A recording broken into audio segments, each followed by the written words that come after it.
When Officer Matthews knocked on my door that cold Tuesday morning in March, I already knew what it was about.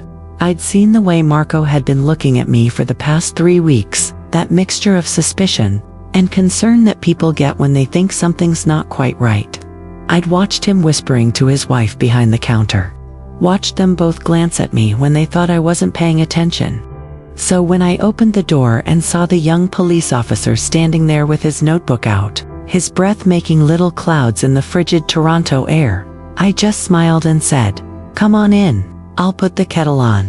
Most people think that when you lose someone you love, there's a proper way to grieve. They think you're supposed to cry for a few months, maybe a year if it was really bad, and then slowly get back to normal. They think you're supposed to pack up their things, donate their clothes to Value Village, and move on with your life. They say time heals all wounds, that life goes on, that your loved one would want you to be happy. I've heard every cliché in the book, and let me tell you something, not a single one of them is worth the breath it takes to say it. But here's what nobody talks about. What happens when moving on feels like betrayal? What happens when the only way you can keep someone alive is to hold on to them so tightly that everyone around you starts to worry? What happens when your grief becomes so much a part of you that you don't know who you'd be without it? That's when people start making phone calls. That's when the police show up at your door. I've been buying 25 kilograms of smoked salmon every single day for 3 years, 2 months, and 16 days. I know exactly how long because I started the day after we buried my son, David. And I know what you're thinking, that's insane, that's wasteful. That's the behavior of someone who's lost their grip on reality. I've heard it all from my daughter Jennifer, from my neighbors, from the ladies at my bridge club who stopped inviting me after the first year. But none of them understood. None of them knew David the way I did. See, after 47 years of watching people judge what they don't understand, after decades of being told I'm too old to make my own decisions, after being treated like my grief has an expiration date, I learned something important. I learned that sometimes the only person who needs to understand your choices is you. And by the time you finish hearing what I have to say, you'll understand why those 25 kilograms of smoked salmon weren't about waste or madness. They were about love. They were about a promise. And they were about the only way I knew how to keep my son alive in a world that was so eager to forget him. What I didn't know that morning, as I poured tea for Officer Matthews in my small kitchen overlooking Danforth Avenue, was that telling my story would crack open something I'd been holding closed for so long.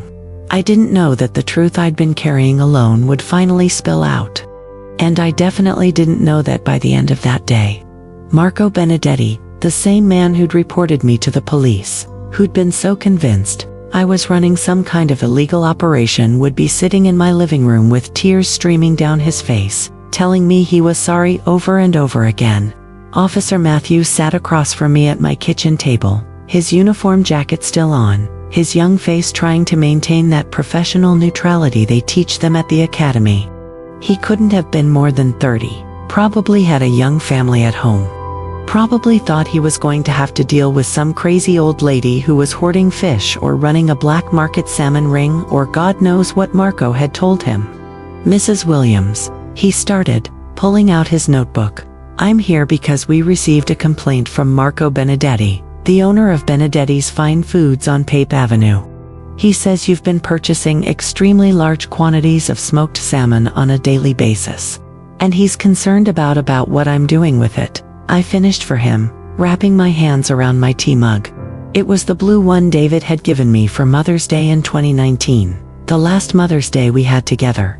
He thinks I'm reselling it, or maybe I'm just a hoarder, or maybe I've completely lost my marbles. Which one did he tell you?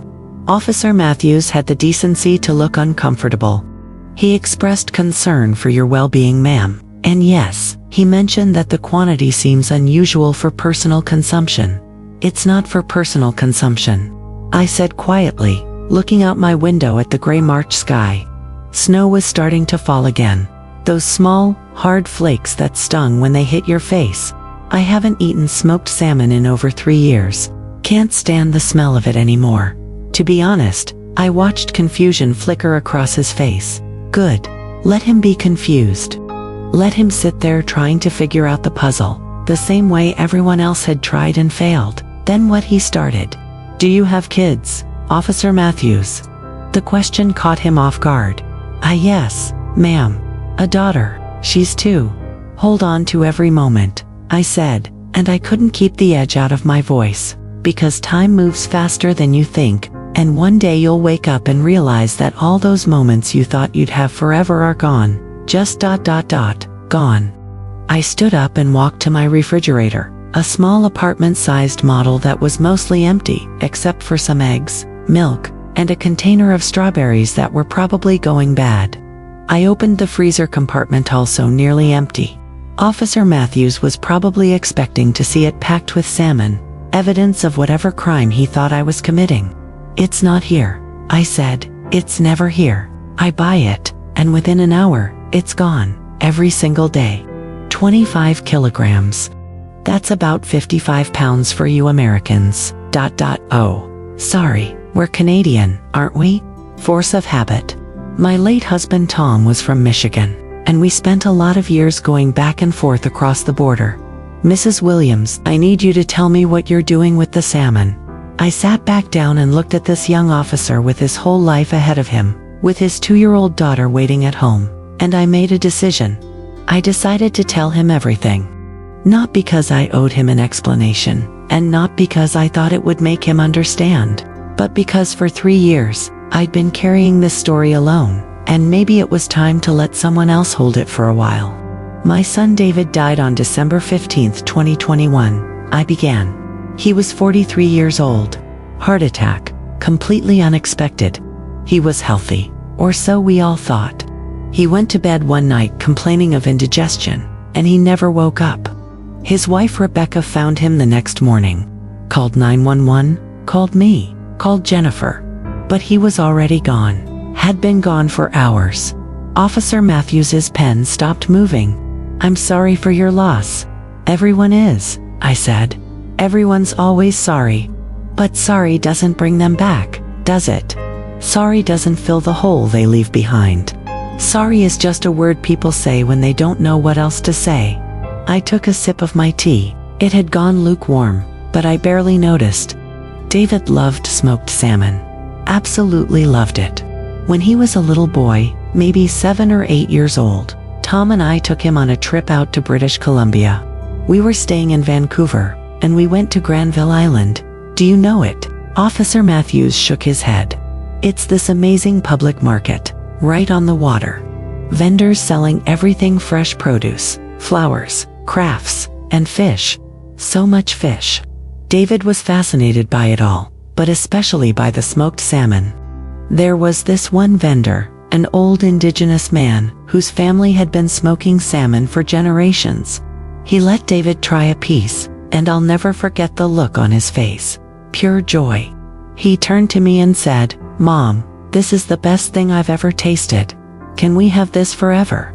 I smiled at the memory, even though it hurt. God, it always hurts. We bought some to take home, of course.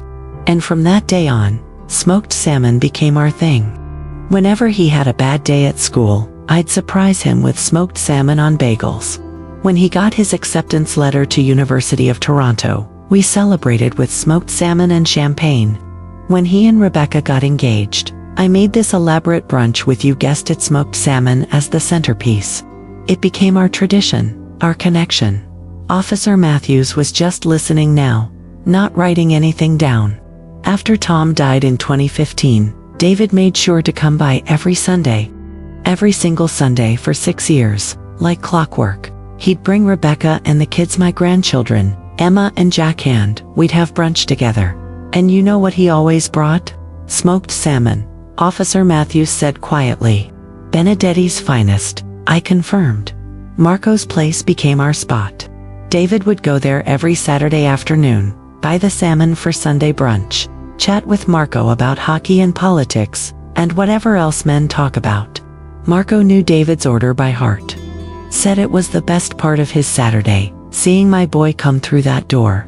The tears were starting now, but I didn't stop them.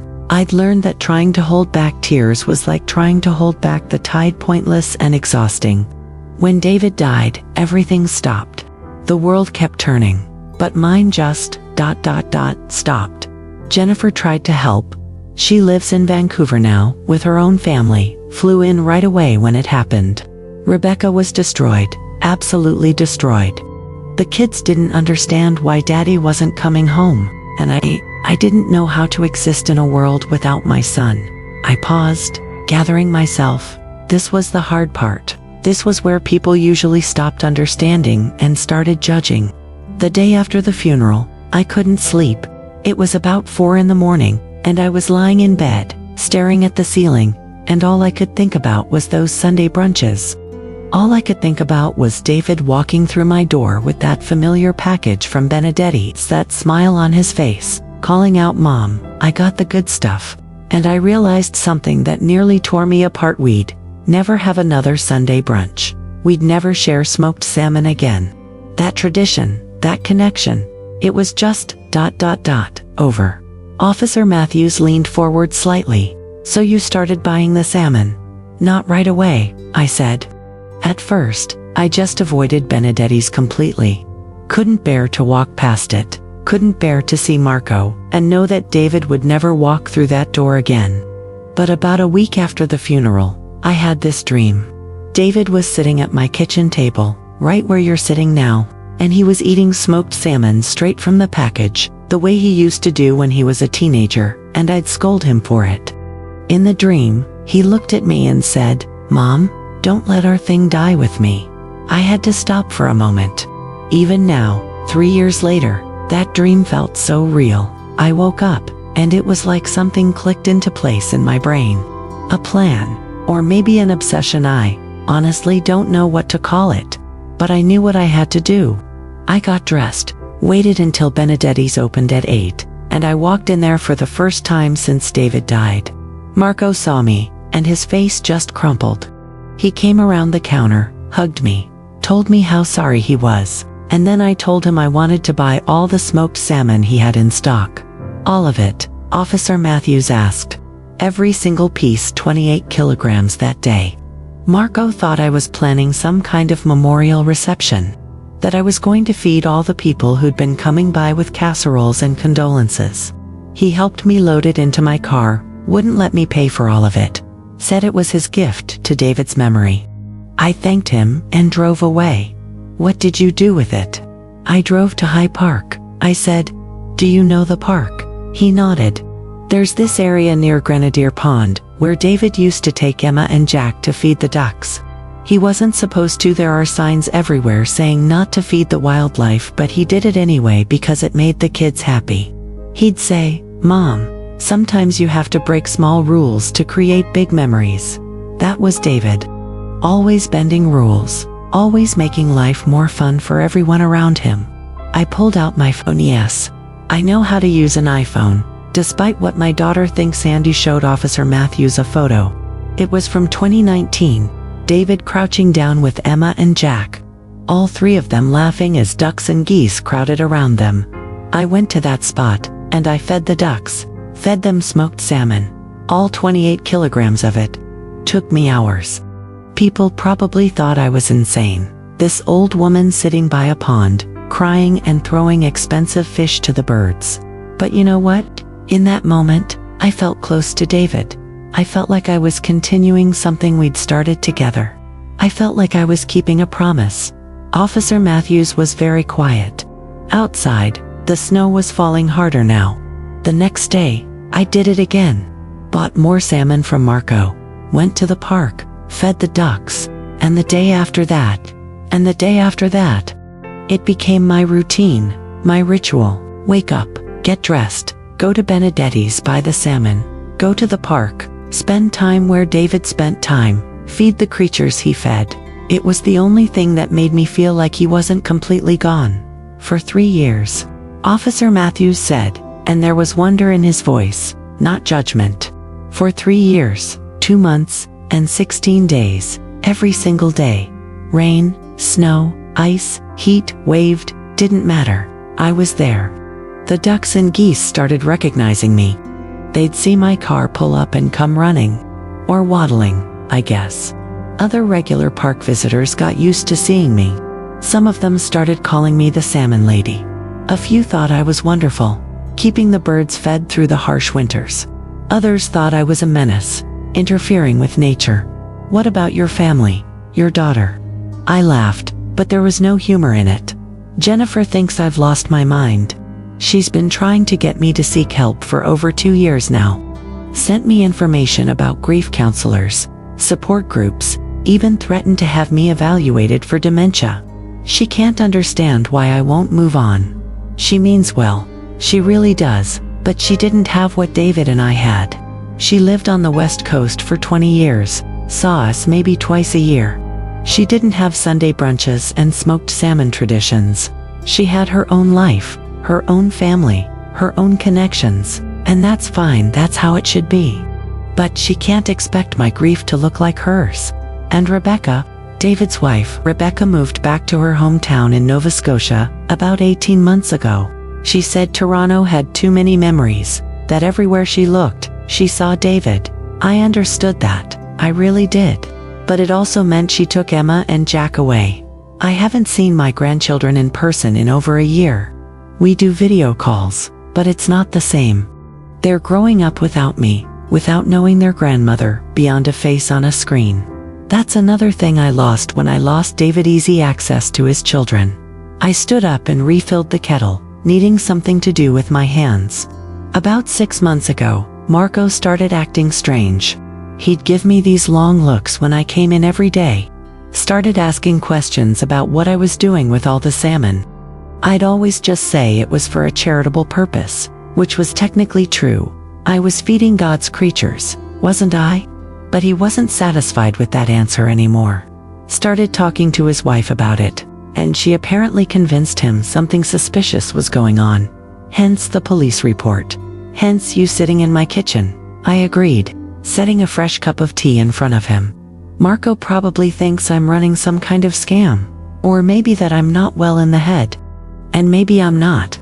Maybe spending over $100,000 on smoked salmon to feed park wildlife is the definition of insanity. But it's my money, my choice, and my way of keeping my son alive. Officer Matthews was quiet for a long moment. Then he said something I didn't expect. My daughter's favorite food is mac and cheese, the cheap kind from the box, bright orange, terrible for you. She asks for it every single day. And every single day, I make it for her, even though my wife says we should give her more variety.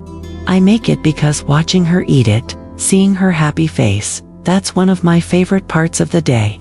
And I've thought about what I would do if something ever happened to her. If I ever lost her. And I think I'd probably buy boxes of mac and cheese for the rest of my life, just to feel close to her again. I looked at this young police officer, this stranger who'd come to investigate me, and I saw understanding in his eyes. Real understanding, not the fake sympathy people usually offered. "Thank you," I said quietly. "Thank you for getting it. Are you doing anything illegal with the salmon?" he asked, though I could tell he already knew the answer. "Feeding wildlife in High Park is technically against the rules," I admitted. "But no, I'm not reselling it, not using it for any illegal purpose, not hoarding it in an unsafe way. I buy it, I feed it to the ducks and geese, and I go home. Then there's nothing for me to investigate," he said, closing his notebook. "You're spending your own money on a personal activity. The only issue is the wildlife feeding, but that's a Parks Department matter, not a police matter. And between you and me, I don't think anyone's going to arrest a grieving mother for overfeeding some ducks." He stood up, and I walked him to the door. Before he left, he turned back to me. "Mrs. Williams, can I ask you something? Do you think David would want you to spend your life savings on smoked salmon? Do you think he'd want you to isolate yourself from your daughter and grandchildren? Do you think this is what he'd want for you?" It was a fair question, one I'd asked myself 1,000 times in the dark hours of the night. "Honestly, no," I said. "David would tell me I was being ridiculous.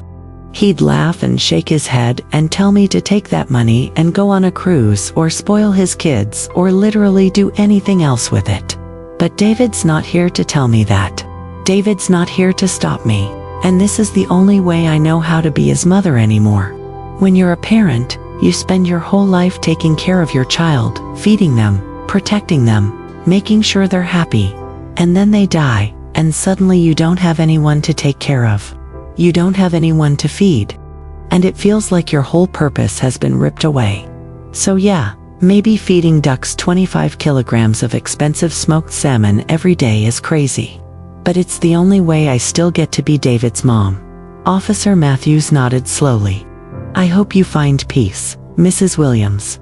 I really do. After he left, I sat in my empty apartment, in the silence that had become my constant companion. I thought about calling Jennifer, but what would I say? I thought about driving to the park, but it was snowing too hard now, and even I had my limits. Instead, I sat on my couch and I let myself remember. Really remember, not just the sanitized memories I usually allowed myself. I remembered David as a baby, screaming for hours with colic, while Tom and I took turns walking him around the apartment. I remembered him at 5, losing his first tooth and being so proud of the quarter the tooth fairy left.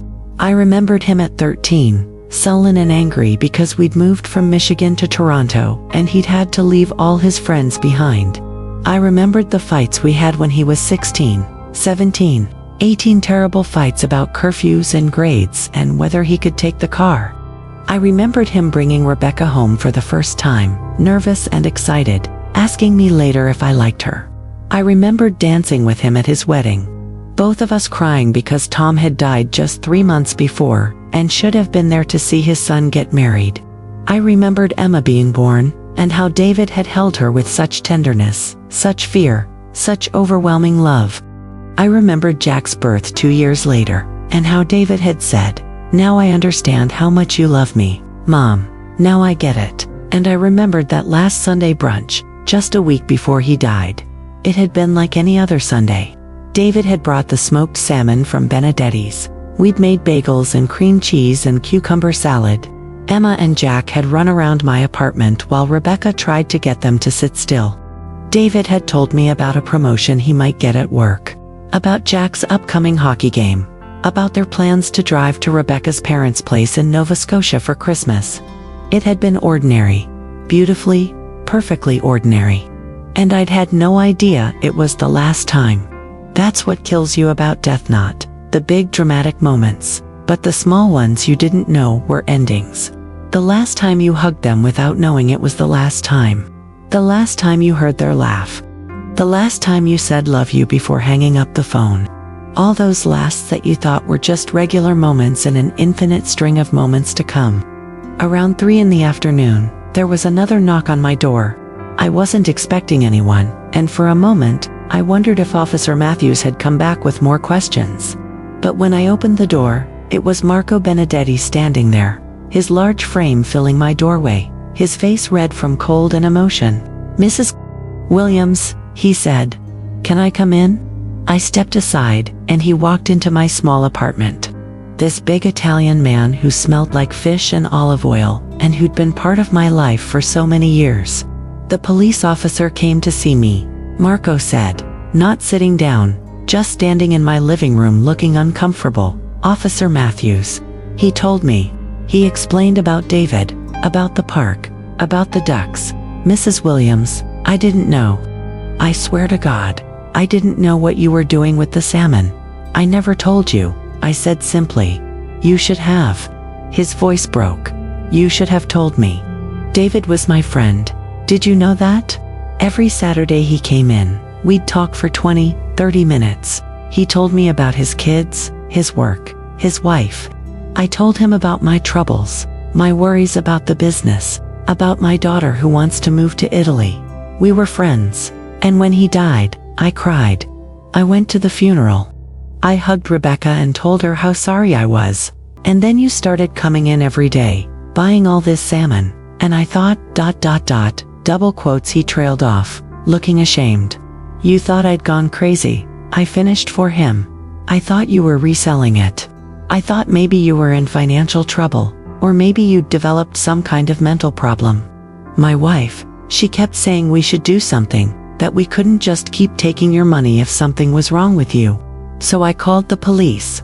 And now I find out that you've been feeding the ducks at High Park, because that's where David used to take his children. And you've been doing it every single day for 3 years, because you miss your son so much that this is the only way you know how to keep him alive.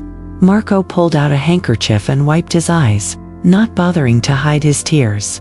I am so sorry, he said. I am so sorry. I should have asked you directly.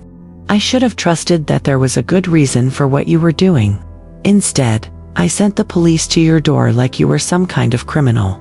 I walked over to him and put my hand on his arm. Marco, you didn't know. How could you know? I've been keeping this to myself because I knew how it would sound. I knew people would think I was crazy or wasteful, or both. You had every right to be concerned. But the money, he protested. You must have spent so much money. Hundreds of thousands of dollars on smoked salmon. That's your retirement, your savings, your future. And for what? For ducks. For love, I corrected gently. For the love of my son. And Marco, I need you to understand something. I'm 75 years old. I live alone in this apartment. I don't travel. I don't have expensive hobbies. I don't need much. My retirement is fine. I own this place outright. I have investments from Tom's life insurance. Yes, I've spent a lot of money on smoked salmon, but it's my money to spend, and it's the only thing that's given me any peace in the last 3 years. Marco shook his head. But what about when you run out of money? What about when you can't afford it anymore? I smiled sadly. Then I'll stop, or I'll buy less, or I'll find another way to remember him. But for now, this is what I need. We stood there in silence for a moment, and then Marco said, You know what David told me? The last time I saw him, the Saturday before he died, he was buying the salmon for your Sunday brunch, and he told me that those Sunday mornings with you were his favorite time of the week. He said that no matter how crazy work got, no matter how tired he was from the kids' activities, he never missed Sunday brunch with his mom because it was the best part of his life. He said you were the strongest person he knew, and that he hoped when he was 75, he'd be half as sharp and brave as you. I started crying then, really crying. The kind of tears that come from somewhere deep and painful and don't stop easily. Marco pulled me into a hug. This man who'd been a background character in my life, suddenly becoming something more, a witness to my grief, a keeper of my son's memory. I'm going to tell you something, Marco said when I'd finally calmed down. From now on, when you come to buy the salmon, you pay half price. No arguments. You're keeping David's memory alive, and I want to be part of that. It's the least I can do for my friend. Marco, I can't let you. You can, and you will, he said firmly. David would have wanted me to look after his mother, so that's what I'm going to do. Half price, every day, for as long as you need it. And if you ever want to talk, if you ever want to tell me more stories about David, my door is always open.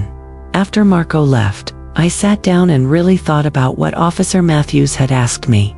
Was this what David would want? Was I honoring his memory or destroying myself? The truth was complicated.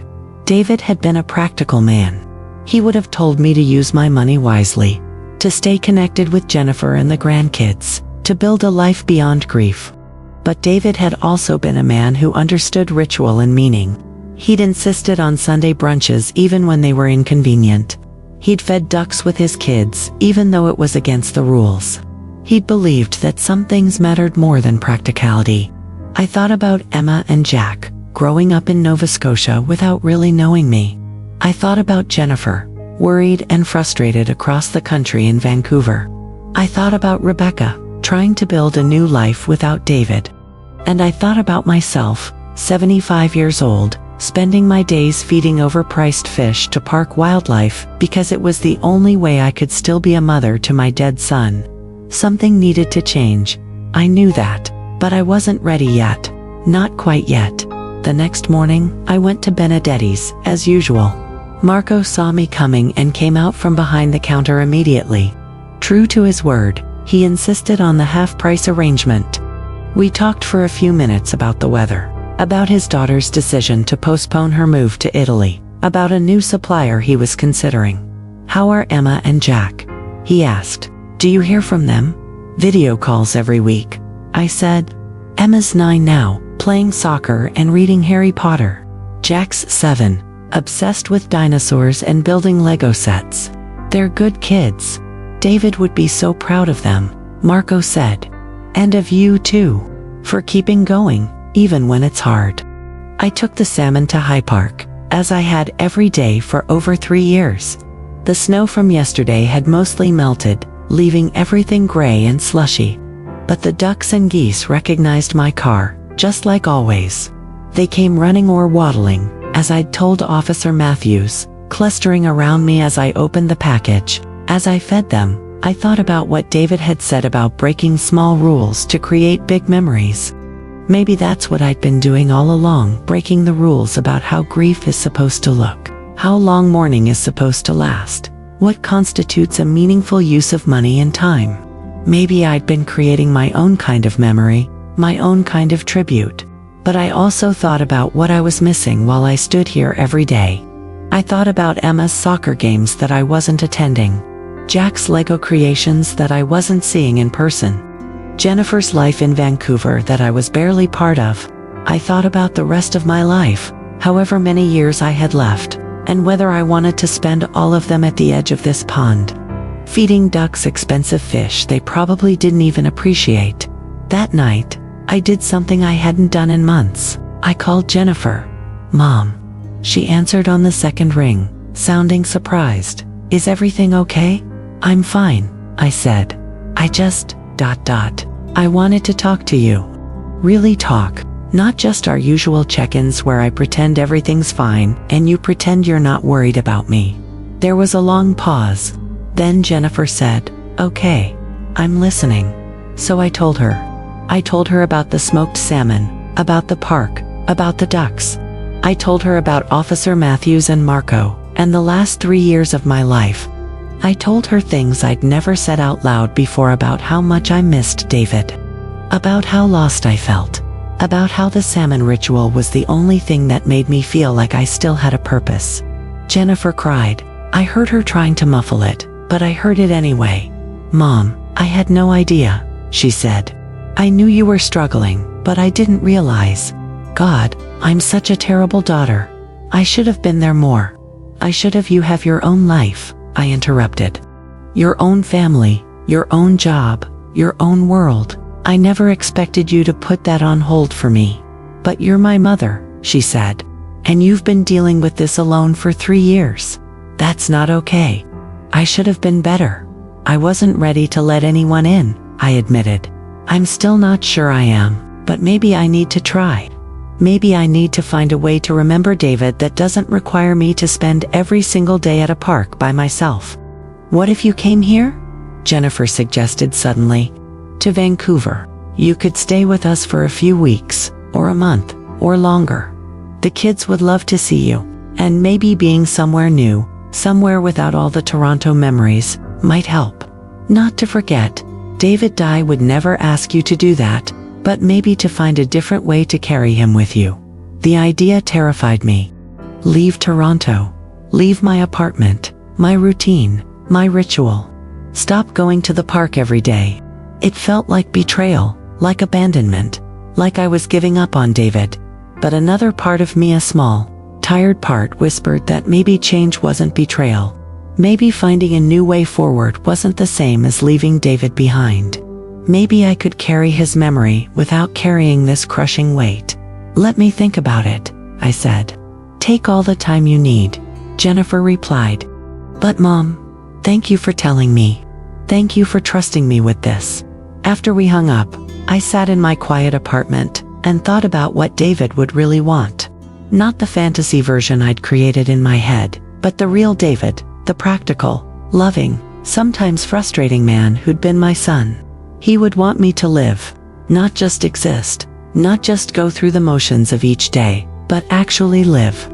He would want me to know his children, to be part of their lives in a real way. He would want me to stop spending a fortune on fish for ducks, and instead use that money to visit Vancouver. To take Emma and Jack on adventures, to make new memories while honoring the old ones. The next morning, I went to the park one last time. I brought the 25 kilograms of smoked salmon, and I fed the ducks just like I had for 3 years, 2 months, and 17 days. But this time, as I watched them eat, I said goodbye. I love you, David, I said out loud, not caring if anyone heard me. I will always love you. But I can't keep doing this. I can't keep living in the past, waiting for a future that's never going to come. I have to find a new way to be your mom. And I think that means being a grandmother to your kids, a mother to your sister, and maybe even a person in my own right again. I hope you understand. I hope wherever you are, you're not disappointed in me. The wind rustled through the bare trees, and I chose to believe it was David's way of answering me. Not disappointed. Never disappointed. Just wanting me to be okay. I drove to Benedetti's after leaving the park. Marco saw me coming and started to prepare my usual order, but I stopped him. Just one package today, I said. The small one. And Marco, thank you. For everything. For being David's friend. For being mine. For understanding when most people didn't. You're not coming back tomorrow? He asked, understanding immediately. No, I said. I think it's time for me to try something different. Time to make some new memories while I still can. Marco nodded, his eyes glistening. David would be proud of you. I hope so, I said. I really hope so. That afternoon, I booked a ticket to Vancouver one way, leaving in 2 weeks. It gave me time to pack, to close up the apartment, to prepare for whatever came next. Jennifer cried when I told her, happy tears this time. Emma and Jack screamed with excitement on our video call, already planning all the things we'd do together. And Rebecca, when I called her in Nova Scotia, said something that stayed with me. Catherine, David loved you so much. The way he talked about his mom, about your Sunday brunches, about the connection you had. It was special. But he also wanted you to have a full life. He used to worry about what would happen to you when he and Tom were gone, whether you'd be okay. I think he'd be so relieved to know you're choosing to keep living, even without him here. I spent my last 2 weeks in Toronto saying goodbye. Goodbye to the apartment I'd shared with Tom, and where David had spent so many Sundays. Goodbye to the streets where David had grown up, learned to ride a bike, gotten into teenage trouble. Goodbye to High Park and Grenadier Pond and the ducks who'd unwittingly been part of my grieving ritual. And goodbye to the version of myself who could only be David's mother through an elaborate, expensive, isolating ritual. It was time to find out who Catherine Williams could be now. On my last day, I went to David's grave. I hadn't been there often. I'd always felt closer to him at the park than at a cemetery. But now I stood there, looking at his headstone with its too early death date, and I told him everything. I'm going to Vancouver, I said. I'm going to spend time with Jennifer and the kids. I'm going to try to build something new, even though I'm terrified of leaving you behind. But David, I promise you this, I won't forget. I won't forget our Sunday brunches, or the smoked salmon, or the way you'd come through my door, calling out that you got the good stuff. I won't forget that you are my son, my beautiful boy who loved his family and his life, and a really good piece of smoked salmon. I'll carry you with me wherever I go. But I can't stay frozen here anymore. I think you'd understand that. I think you'd want this for me. The wind picked up, scattering dead leaves across the cemetery grass. I stood there for a long time, just being with my son one last time in this place. As I walked away, I felt something shift inside me. Not healing grief doesn't heal. Not really. It just changes shape, becomes something you can carry instead of something that crushes you.